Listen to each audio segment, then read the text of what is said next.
cette association est également faite pour qu'on puisse prendre en charge directement ceux qui font la co-infection VIH, tuberculose. L'infirmerie de le centre médical de la prison centrale de Douala est également une unité de prise en charge. Ce qui fait que systématiquement, tous les malades tuberculeux, on leur propose le test VIH pour non seulement un diagnostic précoce, mais pour une meilleure prise en charge et éviter les maladies opportunistes. Au niveau de la prison, pour la prise en charge, il faut dire que les structures, la première difficulté, c'est le problème structurel, dans la mesure où le centre médical a une capacité de 30 lits, où nous avons un bloc d'isolement où les malades tuberculeux, donc ceux à qui l'examen bactériologique s'est avéré positif, devraient être isolés pendant 2 mois pour suivre le traitement de phases intensives. Et malheureusement, l'isolement pour nos malades n'est pas systématique. C'est vrai qu'ils restent dans le bloc d'isolement, mais ils sont obligés de sortir pour aller dans leur cellule. Et c'est ce va-et-vient qui entretient la contamination dans le milieu carcéral.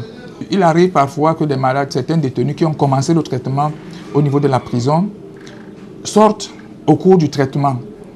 Et malgré les sensibilisations que nous avons pu mener, 20% de ces malades sortis au cours du traitement ne reviennent pas prendre leur traitement.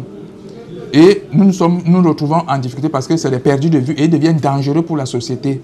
Et c'est un appel que nous voulions lancer auprès de familles en leur demandant de ramener les malades qui sont sortis sous traitement ou alors de venir prendre des transferts vers des centres de diagnostic et de traitement agréés proches des lieux d'habitation.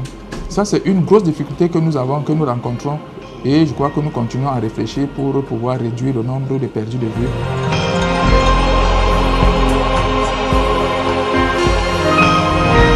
La prise en charge pour les prisonniers est gratuite et selon le programme national de lutte contre la tuberculose au Cameroun.